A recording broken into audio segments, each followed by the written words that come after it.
Welcome back. I'm John Vervaeke, and this is a video series on awakening from the meaning crisis.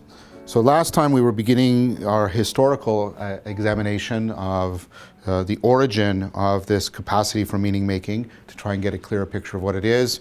And today I'd like to continue on with that. We were talking about the connections between meaning making, enhancing cognition, altered states of consciousness, wisdom. And we were talking about that in connection with the Upper Paleolithic transition, in which human beings seem to have gone through this radical change, which was not so much a biological change, but a change in how they were using their cognition. We talked about important ideas such as cognitive exaptation and psychotechnology. And we talked about how the Upper Paleolithic transition was probably driven by the way shamanism was a set of psychotechnologies for altering states of consciousness to cognitively exact the enhanced abilities that trade rituals and initiation rituals and healing rituals had already been creating. And we talked about the way the shaman engaged in various disruptive strategies to try and alter their framing of reality, because how we frame reality is both the source of our adaptivity, our ability to find patterns, but it is also how we can get locked in, or how we misframe reality and how we are in need of insight. And when we talked about that in connection for something like that, the 9-dot problem. And that led us to realize that there's kinds of knowing that are independent from the knowing that we capture in our statements of our beliefs. There's knowings about knowing how to do something, what it's like to have a particular perspective, and what it's like to know something by identifying with it and participating in it. And I was starting to show you how the shaman's altered state of consciousness was also enhancing and altering meaning making, affording insight, and improving the ability of the shaman to help in hunting and healthcare, two things that would radically improve survival. I want to continue now in talking more about that, more about what's going on in shamanism, in order to get more explication of this meaning making, wisdom, altered states of consciousness, different kinds of knowing, and how they're all interrelated together. So typically the shaman engages in practices that are putting significant changes in their attention. As we mentioned, there's often significant disruptive strategies: sleep deprivation, sex deprivation, social isolation, the use of psychedelics, extended chanting, all of these, dancing, all of these things are designed to bring about radical changes in the way in which the brain is operating. Now, part of what a shaman is doing is, I would argue, also getting into the flow state. So the flow state has become something that is discussed both academically and in the popular culture. It was made famous in work by Csikszentmihalyi. His book Flow, The Flow Experience, brought it to the forefront in 1990. So what is the flow experience? So the flow experience is an experience people get into. They often describe it as like being in the zone. So you are involved in a task that is very demanding. In fact, it has a particular structure to it. So these are your skills, and these is how demanding the situation is, right? And the flow state is one in which the demands of the situation just slightly go beyond your skill abilities. Right? And so you can get what's called here, Csikszentmihalyi often represents this by the flow channel. Right? When my skills can just through, we'll talk about this, through like sort of insight and restructuring, when I can just enough exact and extend my skills to meet the demands, so I have to put everything I've got into it, then I get into the flow channel. If my skills exceed the demands, I fall into boredom. If my demands exceed the skills, all right, I fall into anxiety. Now, of course, the thing about you is you're very good at learning in situation. So you need a kind of context in which your skills, as your skills improve, your environment also improves. So One of the things we've created in our culture is we have created flow induction machines.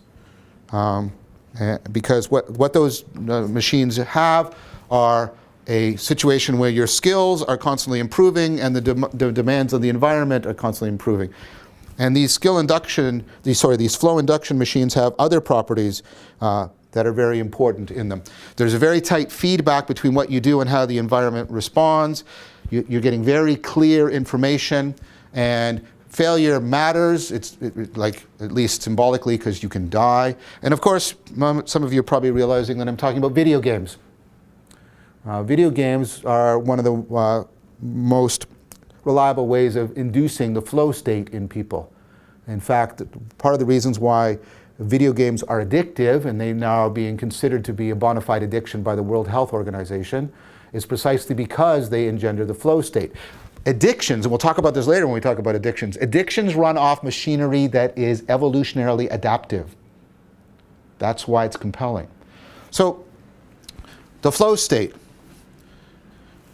What are other things that people do to get into the flow state? They play jazz. They do martial arts. I'm a martial artist, right? One that's particularly interesting, because there's no other explanation for why people do it other than they get into the flow state, is rock climbing. Because rock climbing otherwise would be like, it's like some sort of torture from Greek mythology, right? You're presented like, here's a rock face. What I want you to do is I want you to go up that. It's going to be really physically demanding. It's going to hurt you. You might fall to you and harm yourself. And once you get to the top, you come back down. It would seem like a torturous thing to do. Well, we know why people rock climb. They rock climb because they get into the flow state. And the flow state is deeply, deeply positive for people. It's not the same thing as physical pleasure, right? In fact, the flow state is much more connected to meaning in life. In fact, the more often you get into the flow state, the more likely you will rate your life as meaningful. The more you will experience well-being. Now, what's interesting also about the flow state, and remember we're doing this because I'm talking about that shamanism is probably a practice for practicing getting into the flow state, so remember that, right? The thing about the flow state, it's a universal. People across cultures, socioeconomic groups, genders, language, environments, age groups, report being able to get into the flow state, and they describe it in detail almost exactly the same way. That's a universal. And universals are important in cognitive science. You pay attention to the universals because they give you profound insight into the machinery. What's it like to be in the flow state? Well, when you're in the flow state, right, you feel like you're deeply at one with things. So, for example, I'm a martial artist, and when I'm sparring, it's like my sense of connectedness to my opponent is really enhanced, and I'm really at one. And that comes with it this kind of spontaneity. So when a strike is coming toward, my hand is just there. I don't sort of raise your hand now, John. It flows out of me, hence the word, right? And the block is there. The hockey player, the goalie, just puts out his hand, the glove hand, and the puck is there. There's this tremendous sense of at-one-ment. And then closely allied to it is this, right? At one level, you know, like the shaman dancing or chanting, that there's tremendous metabolic energy at work, effort. You're making, at one level, all this effort, but at another level, it feels effortless. That's this spontaneity. Again, it just seems to flow from you. Your sense of time is passing differently. Your sense of self is being dramatically altered. So when people are in the flow state, right, their a kind of self-consciousness disappears. That self-conscious, we carry around that self-consciousness that's always doing this sort of thing. It's constantly sort of doing our autobiography. How's my day going? How am I doing? Who am I? What am I doing? Blah, blah. And it's also checking. How do I, image management. How do I look? What are people thinking of me? How am I doing? Am I under threat? All of that nattering and, am I failing? I knew, and that, of course, and that can get out of hand. And like when you're in depression, you ruminate on all that stuff and it overwhelms you. But we all carry that burden around. It's taxing. And the thing in the flow state, it's gone. Because there's no space for all of that. Because you're so, engrossed in the task. The other thing about the flow state is it's super salient. It's like the kind of brightness and vividness you get in a video game. The world seems more intense. And people really like this experience. And not only do they like it, it seems to be where they do their best work. So the flow experience is an optimal experience in two ways. Many people regard it as the best experiences they can have, but it's also where they're doing their very best at what they want to excel in. That's why it's so motivating to get into the flow state. So, why is the flow state so good? So, this year, 2018, I published some work with Adrian Hare-Bennett and Leo Ferraro, in which we tried to argue for what the cognitive mechanisms are in the flow state. See, Csikszentmihalyi tells you the environmental conditions, what you need in order to get into the flow state. You need skills and demand to be matched. You need there to be very tight coupling between you and the environment, like in the video game. You need very clear information. It can't be ambiguous or vague. And failure has to matter. It has to be costly to you in some fashion. He specified all of that. He also specified the kind of training that helps enhance you get you into the flow state. And think about this. Think about what I said last time, and we're going to explore this more. Training in mindfulness, the more people have training in mindfulness, increases their capacity to get into the flow state. Now, can we come up with a unified explanation for all of this? I think we can.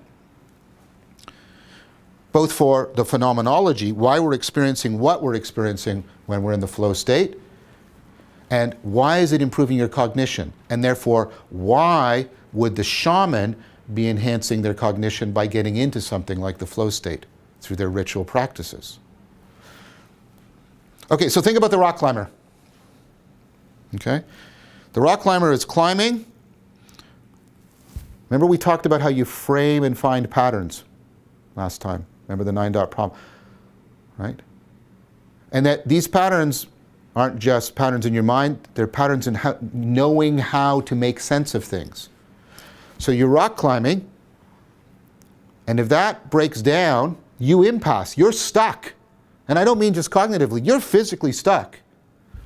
Now, if you want to be a good rock climber, what you have to do is you have to break that framing. You have to train yourself to break the frame, restructure, change what you're finding relevant and salient, and then change yourself to fit that, and then you refit yourself to the rock face. You refit yourself to the rock face. Then you have to do it again. And then you have to do it again. And then you have to do it again. Or the jazz musician. The jazz musician is playing, they pick up on a pattern, they play with it, but they can't stay with it too long. What do they have to do? They have to shift, they have to restructure, they have to shift into a new pattern and then play with that, but they can't stay with it too long. They have to pick up on it, they have to reframe again and again and again and again and again. Do you see what's going on with the rock climber, the jazz musician, the martial artist? Is this idea of a cascade of insights. You're having an insight that's leading to another insight, that's leading to another insight, right? It's priming. So, you know when you have like an insight, you have like, aha! And you get that sort of burst of energy, And it's like a flash. That's why we put a light bulb over somebody's head when we want to show them having an insight. There's like that flash. Now imagine if I took that aha and I extended it. Aha. That's the flow state. It's an insight cascade. So the more you flow, the more you're training your ability for insight in interacting with your environment. Now the trouble, of course, with the video game is the environment isn't a real world. But in the shaman's world, of course, the shaman's flowing in the real world, the real social world, the real ecological world. But there's something more. It's not just an insight cascade that's going on in flow. That in and of itself would be great. But there's something else going. And this has to do with your capacity for implicit learning. Now notice what's happening here. Notice that although even I'm doing the history, I'm always also doing the cog-sci. Because while I'll be emphasizing the history, the historical account, I'm starting to build what I need to give you the structural functional account. Okay, so implicit learning. This goes back to work done in the 60s by Arthur Reber and a whole bunch of other people. So what Reber was doing is he was originally trying to understand how people learn language. What he was doing was he was generating an arbitrary set of rules, completely arbitrary, just make them up on the spot, set of rules for how you can link strings of letters and or numbers together. Like the rule might be you can't have more than 3 vowels in a row, or you have to have 2 consonants, and then you generate letter strings. 8, 9 long. These are so long that you can't sort of easily hold them in your working memory. And then this is what you do. You can generate an indefinite number. You generate a huge number of these strings, and you just show them to people. Here's one, here's one, here's one, here's one, here's one, here's one. Okay, that's the first part of the experiment. Then you do the second part of the experiment. Now you generate a whole bunch of strings, but 2 kinds. One set of strings is generated by that artificial set of rules, and so follows the same rules as the first set. And then the second set is generated by a completely different set of rules. Okay? And what you do is you mix up the first and the second together. And this is the task you give people. Can you tell me the strings that belong with the strings you saw before? There you go. Now, Reber originally thought what would happen is people would, because it seems like so random. What he found was people score well above chance consistently on this. People can tell you, oh no, those strings, yeah, those belong with the old ones. No, that one doesn't. That one does, that one doesn't. Now here's what's interesting. You now ask people, why? How do you know that? And they'll give you one of 2 answers. They'll say, I don't know. I don't know. I just feel it. Which is, woo. Or they give you some explanation. They'll give you some rule or procedure they're using, and here's what we know. They're deceiving themselves or lying to you because that rule that they're using wouldn't actually predict their success. So you are picking up, you have this tremendous capacity outside your conscious awareness, right, to pick up on very complex patterns in your environment. And you say, okay, why? What does this have to do with shamanism? Well, hang on, because we talked about the shaman picking up on patterns last time. Let's go back to this. Let me talk about an experiment that's really interesting. So there was some work done on this idea, that people have psychic abilities, and there's the feeling of being stared at. People can tell when they're being stared at. And people reliably report that they think, oh, I knew somebody was staring at me. I could just feel it in the back of my neck and stuff like that. And so they ran an experiment in which they did the following. They'd have somebody in a room, blindfolded, earplugged, they can't sense anything, nobody's allowed to wear perfumes or anything. That person can't see or hear or feel, and they're just standing in the room. Unbeknownst to that person, people would come in and stare at them. And then they had to report if the person at the center of the room had to report if they were being stared at or not. And people were reporting this well above chance. They were saying, I think I'm being stared at. And there was somebody there. And of course, first of all, it's, ooh, right? But then it turned out that if you made a slight change to that experiment, it wouldn't replicate. So what was going on? You bring people into the room, and they say, I think I'm being stared at, and the researchers would tell them if they were correct or not. They would say, you're right, or you're wrong. So what? You say, so what? Well, here's the thing. The researchers thought they were introducing people, the viewers, into the room randomly.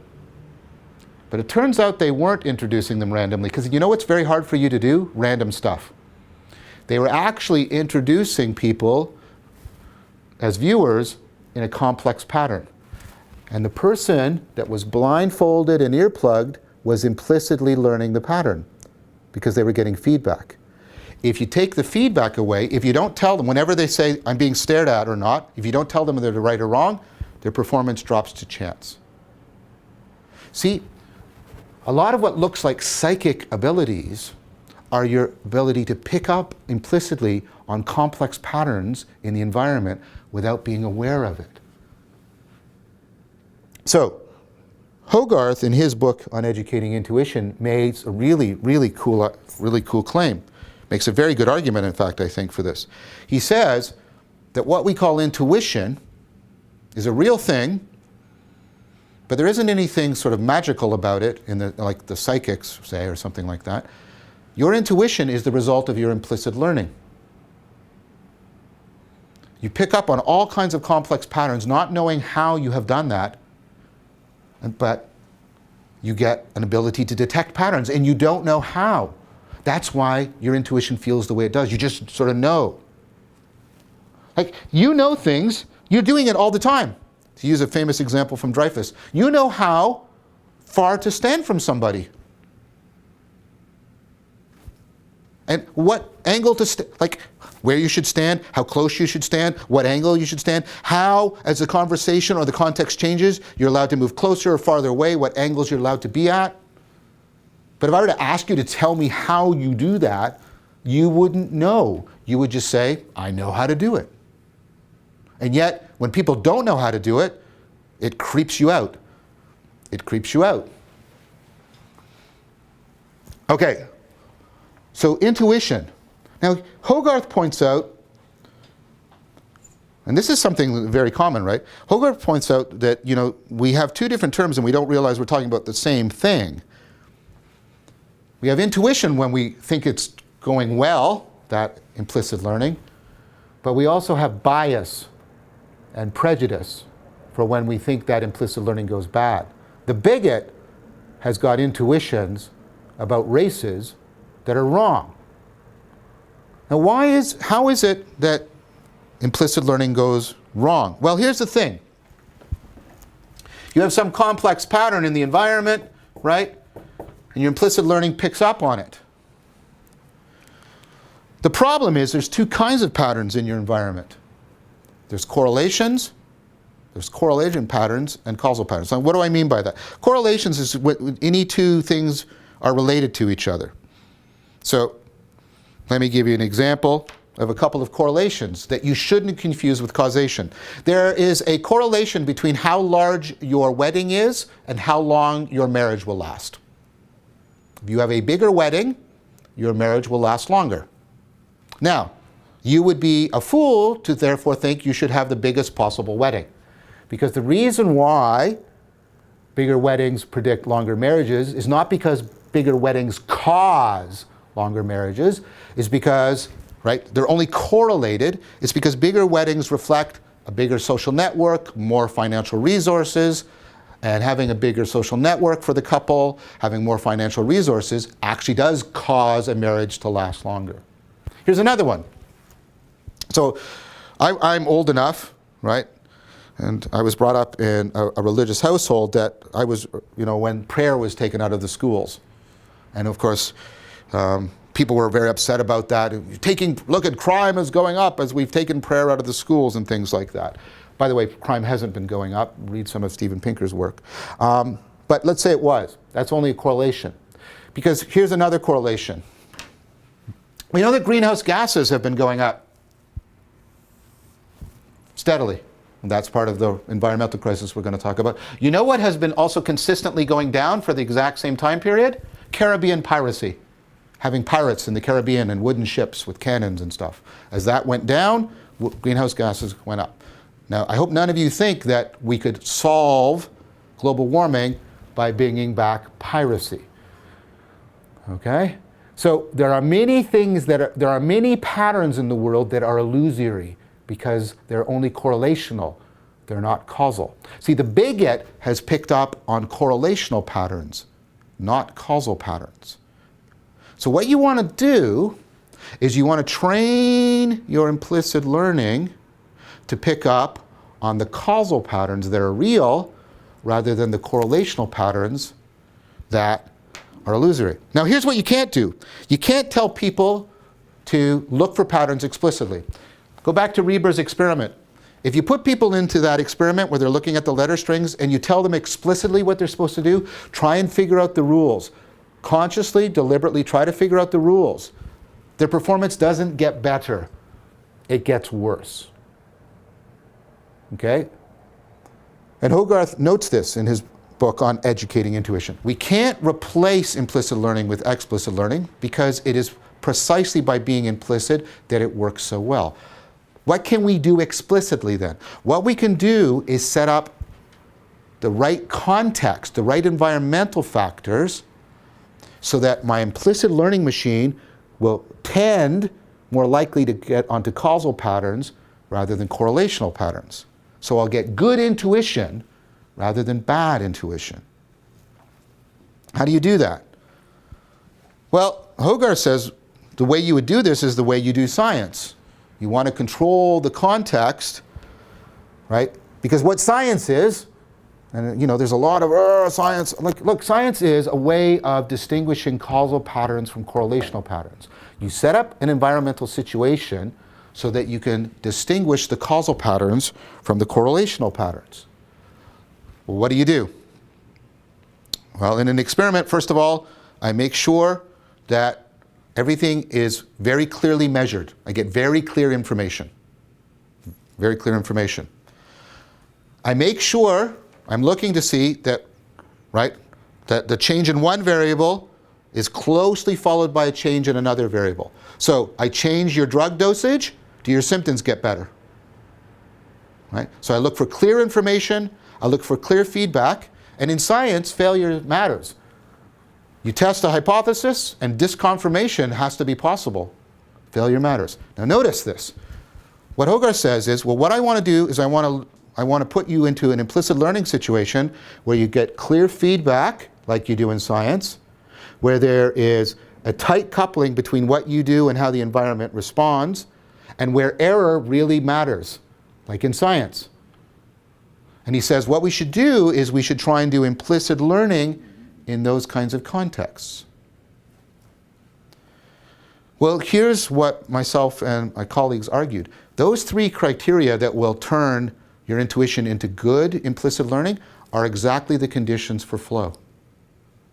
Clear information, tightly coupled feedback, and error matters. The rock climber is needs clear information, tightly coupled feedback, and error really matters. That context really means that there's a much greater chance that their implicit learning machinery is going to pick up on causal patterns rather than correlational ones. So, notice what we've got going on here. The shaman is getting into the flow state, is developing all these techniques for getting into this deeply immersive, comprehensive flow state. And they're getting an insight cascade, and they're also getting enhanced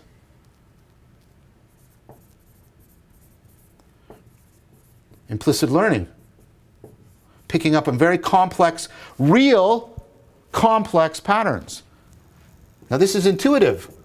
They don't know how they're doing it. Now here's what's interesting too. These two are reinforcing each other. Because the insight gets your cognition to explore for new patterns, And then the implicit learning picks up those new patterns. And then those new patterns enhance your ability to restructure. And then, right, you keep exploring for new patterns, acquiring the new patterns through implicit learning, and you keep ratcheting your skills up. Getting into the flow state is deeply, deeply enhancing of your cognition. Somebody who's an expert at getting into the flow state is going to be an individual you want to have around. Now that individual is going to have some really serious challenges facing them. They don't know how they're getting a lot of the information they're getting. They don't know why they're so insightful. They don't, and they're experiencing this radical at-one-ment with the world, this loss of sense of self, when they're enacting the animal, right? You have to understand, these insights aren't verbal insights. Like in the 9-dot problem, it's not words, it's not beliefs.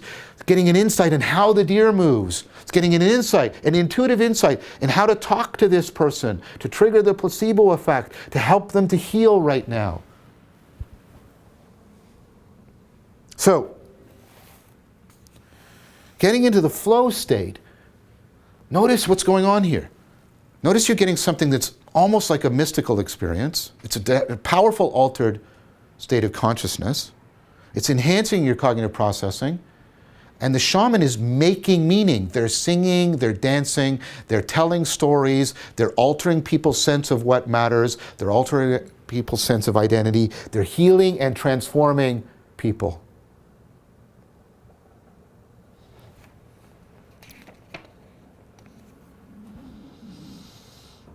What does that mean?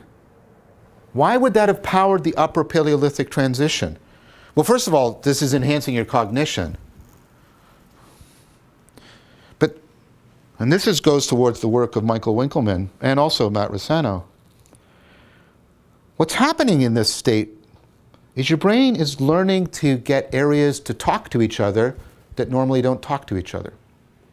This is especially the case if you've gone through a massive disruption strategy, fasting, social isolation, taking psychedelics. Because if you look at a brain scan of somebody who's having a psychedelic experience, areas of the brain that normally do not talk to each other are talking to each other now. Now, if I was just to do that to you, if I was just to get areas to talk to each other, you'd experience that as noise. But if you've got enhanced insight and enhanced intuition, those areas are now talking to each other and you can bridge between them. You can connect them. And now this is an ability you take for granted. You think it is just the normal part of your cognition. This is your capacity for metaphor.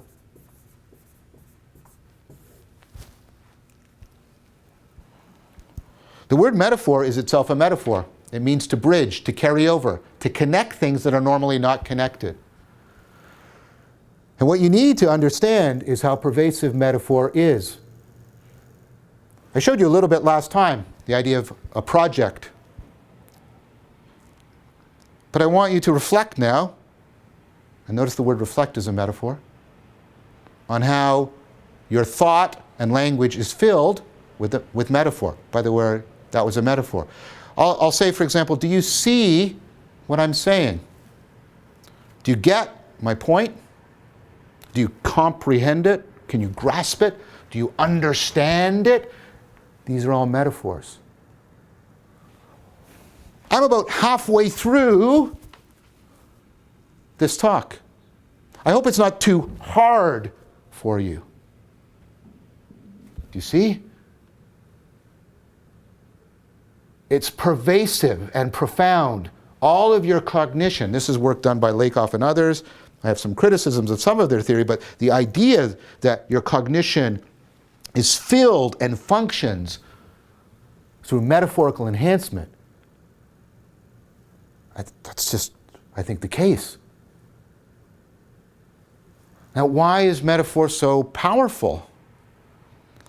Because metaphor is how you make creative connections between ideas. Metaphorical cognition is at the heart of both science and art.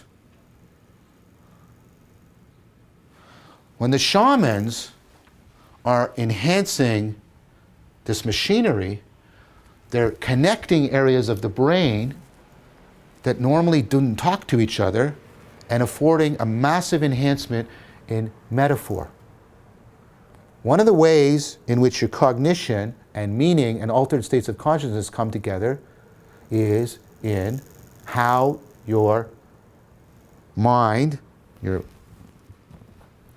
embodied mind, is generating metaphor in order to make insightful connections. There's a deep connection between how insightful, how good a problem solver you are, and your capacity for metaphorical thought. That's why when somebody is facing a problem and they need to restructure how they think about it, we tell them to use an analogy, to think of a metaphor. So, this is the point. The shaman is developing psychotechnologies for altering the state of consciousness to get into the flow state. And that flow state is already making them more insightful and more intuitively powerful, but it is also making them generators of metaphor. Literally providing people with the forms of thought that will allow them to connect ideas, such that making inscriptions on a piece of bone can track the moon. Carving this figurine can connect me to ideas of fertility. So, we're seeing a lot of the themes that we're going to develop coming to the fore here. How much, right? The shaman is weaving together, enhancing cognition, altered states of consciousness, and improving our capacity for making sense of the world, literally making more meaning.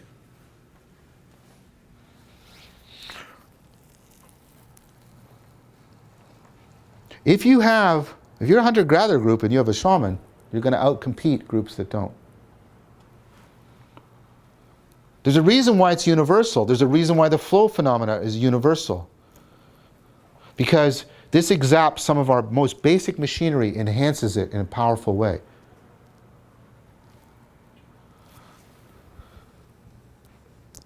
Now, the shamans have a very interesting kind of experience. They go through this transformation. They often experience what's called soul flight, as if they've gone to another world and they're flying through it. This is the origin. I mean, think of how we've come to this. But this is the origin of getting high. When the shaman does this, the shaman experiences themselves as if they're flying above the world. Why? Why would the brain generate that? Well, think about this. The shaman is getting a much more comprehensive grasp of more complex patterns, but they're experiencing it mostly intuitively and metaphorically. Where are you when you get a bigger picture of things? You're above them. How do we often explain this even to ourselves metaphorically? Right? You have oversight. Somebody who is in charge of things has oversight of them, or has supervision of them. Do you see that?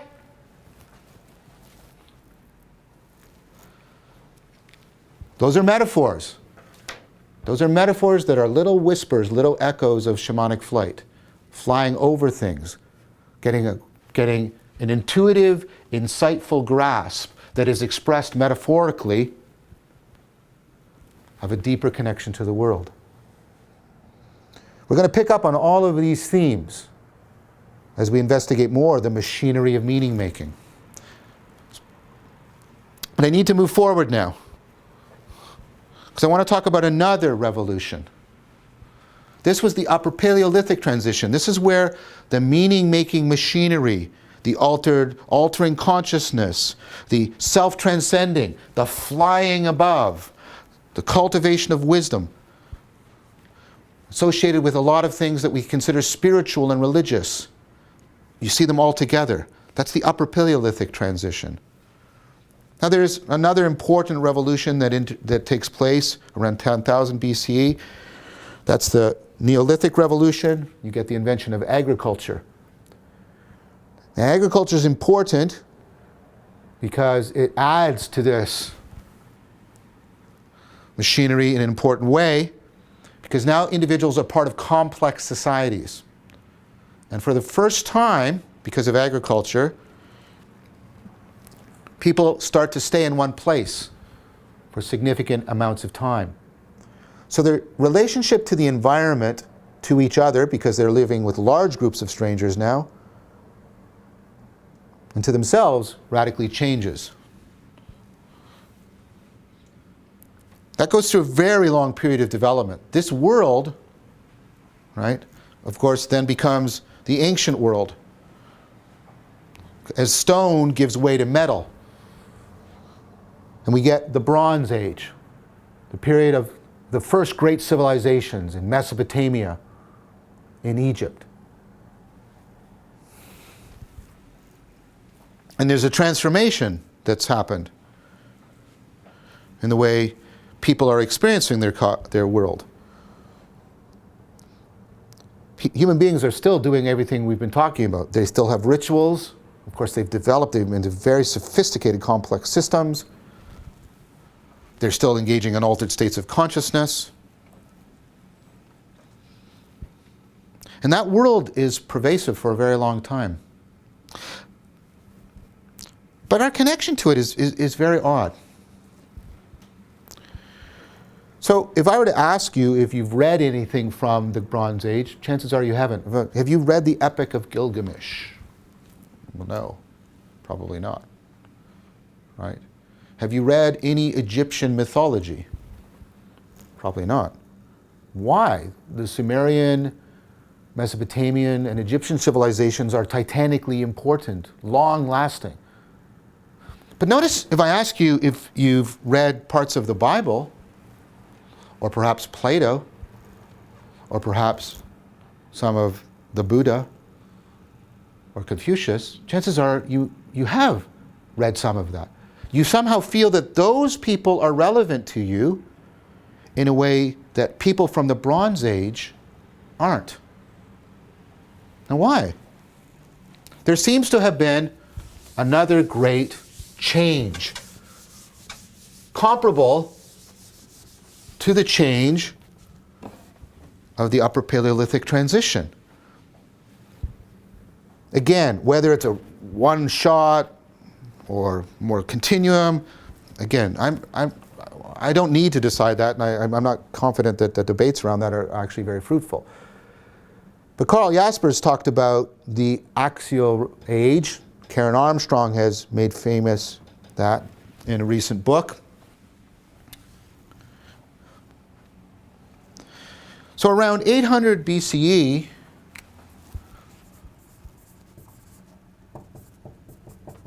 to around 300 BCE, there's this great change, such that you will read, connect to, find relevant authors,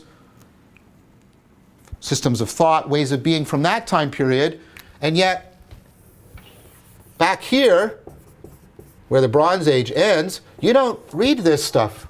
In fact, or at least most of you don't. You don't find it relevant. You don't identify with it. Something happened here that is formative of us. Just like the Upper Paleolithic transition was formative of us as human beings, the axial age is formative of us as Western civilization, or at least world civilization, because it's not just in the West that the axial revolution occurs. It also occurs in India and China. Now, what happened? Why this change? Well, there's a bunch of stuff that happens. We don't quite know. There's a lot of discussion about it. But we know the Bronze Age collapses. There's some good books by this. There's a book by Drews. There's a book by Cline, 1177 BCE. Right? Different discussions about why it collapsed. Was it a change in chariot warfare? Is it general systems failure? Is it a combination of change in military technology? Don't know. Doesn't matter for our purposes. What we know is that it's a collapse. Now you need to grasp the gravity of this collapse. This is the greatest collapse in civilization the world has ever known. The fall of the Roman Empire is nowhere near as devastating as this. More cities go out of existence at this time, the Bronze Age collapse, than any other time in recorded history. More cultures disappear. Greatest loss of literacy, greatest collapse of trade and this is the closest thing the world has actually experienced to apocalypse, the end of the world. What happens here is a dark age. So you had, before this, you have these, like the Egyptian Empire, these titanic dinosaur empires, huge and powerful, lasting for centuries, cultures that last millennia, and then they disappear. And what you find, right, is something like when the dinosaurs went extinct. When the dinosaurs went extinct, the little mammals that had been sort of scurrying about, they start to evolve. What you have, once these dinosaur empires pass out of existence in the Dark Age, is you have a lot of little small-scale societies, people barely hanging on. It's a very tough time. Another time in which there's a demand made on cognition to adapt. Remember the bottleneck in Africa preceding the Upper Paleolithic transition? Here's another bottleneck kind of event.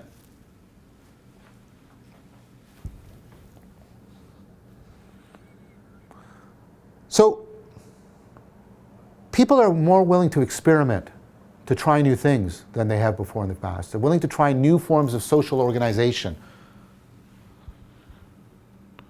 But importantly, they start to invent new things. And they start to invent new psychotechnologies. Remember last time we talked about what a psychotechnology is. It's a standardized way of doing information processing that improves and enhances your cognition by linking brains together. Your brain to your own future states of your brain to other people's brains.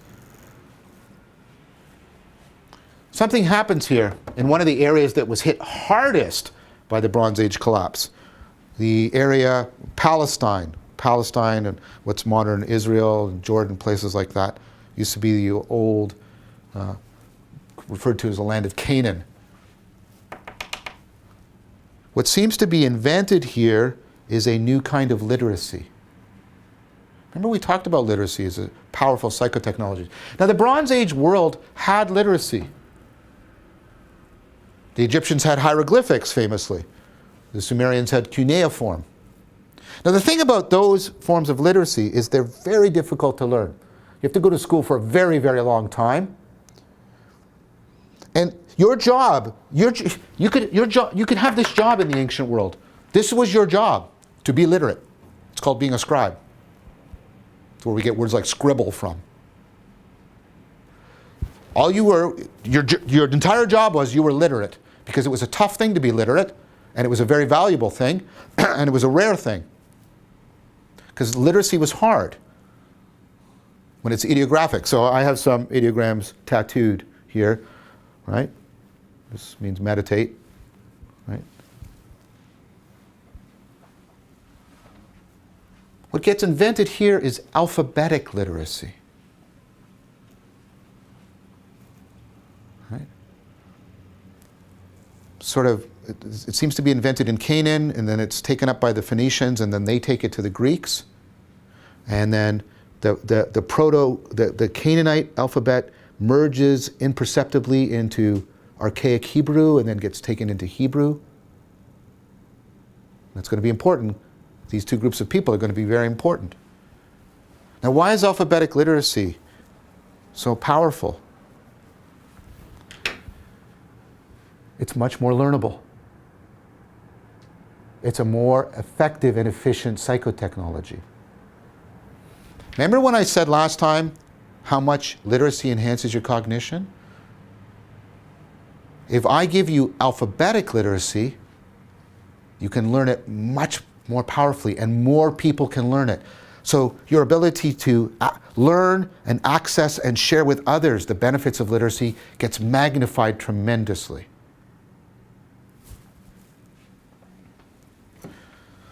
And so the amount of people, the number of people that can be literate expands. Now, literacy does something very, very important. Really, really interesting in its effect on your sense of self and your sense of cognition. As I noted before, when I can write things down, I can come back to my thoughts later and I can reflect on them. I start to become more aware of my own thoughts. And notice something else I can do. I can correct my thinking more readily because I don't have to rely on it being held in my mind. I can put it, I can externalize it, I can put it out there, I can reflect on it, I can correct it. I can store it independent of my memory. So I start to get a capacity for what Robert Bellah calls second-order thinking.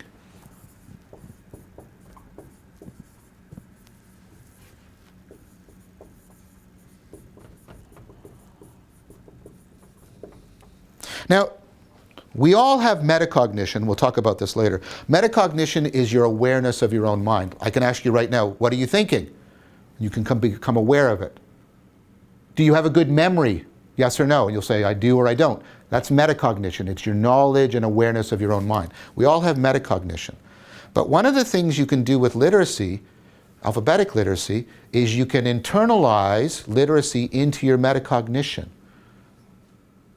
So notice I'm becoming aware of my own cognition here. I can reflect on it, I can correct it, I can enhance it, I can store it, I can share it with others. Second order thinking is when you internalize a psychotechnology into your metacognition and it improves your capacity to critically examine your own thinking and correct your own thinking. Second order thinking starts to emerge because of alphabetic literacy. What else is being invented at this time? Well, you've got lots of armies moving around in this period because what's happening is empires are being rebuilt, famously the Assyrian Empire in the Middle East. Mobile armies are needed. And so there's an invention here that's really important that we also take for granted, right? It's the stuff we carry around. Well, we used to carry it around. We don't carry it around anymore. We'll talk about that. It's money, coinage. Coinage is invented. Now, coinage is obviously a physical technology in one sense. I carry coins around, although the sense in which money is now physical is very, very tenuous because most of us don't carry anything physical anymore. Money is just a purely symbolic thing. And that's the point. Money teaches you to think in an abstract symbol system. You start thinking in abstract symbol systems. And it also teaches you something else, numeracy. You have to start thinking mathematically, at least arithmetically. So you now have abstract, symbolic, logically rigorous thought being trained. It's being trained for practical purposes, but it's being trained. It's ready for exaptation. The alphabetic literacy is training this second order thinking. It's ready for exaptation. You say, okay, I get it. The psychotechnologies are training skills that are ready for acceptation. Well, bring that second order thinking and bring that abstract, symbolic thought more logically rigorous together, and what are you going to start getting? You're going to start getting people having a very right, clear sense of two things about their cognition. One thing is how much they can correct their cognition, how much they can transcend themselves, self-transcendence. It enhances their sense of self-transcendence. But what's it also doing? It's also enhancing their awareness of how self-deceptive they are. How much error is in their cognition. And they previously couldn't be aware of it, but now with second-order thinking, with literacy and abstract symbolic thought and numeracy, they can become aware of this. Now you put those two together, a tremendous capacity for self-correction, a tremendous capacity for self-deception. And human beings start to do something very differently. They start to change their sense of self and their sense of the world. They start to realize a more personal sense of responsibility, which of course is going to change how people think morally about themselves. What do I mean? Let me give you a specific example. If you look before this time, right, people think of chaos and warfare and violence as just part of the natural order. But after the Axial Revolution, with the advent of second-order thinking, with this increased awareness of self-transcendence and self-correction, people start to realize, no, we're responsible for the violence. We're responsible for the chaos. Not just in some vague sense, but it's the way my mind makes meaning. That's why the Dhammapada begins, the mind is the chief thing. Right? People understand, they understand, and you see this in the Dhammapada, there is no enemy greater than your own mind, but there is no ally greater than your own mind. People start understanding this double-edged sword of their own cognition. Undisciplined leads to violence through self-deception and illusion. But discipline through self-correction and self-transcendence leads to wisdom and the ability to reduce the violence and the suffering.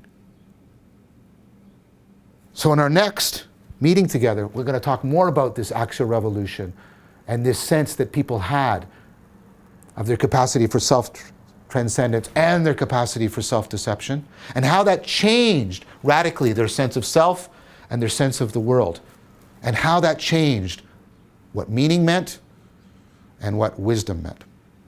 Thank you for your time.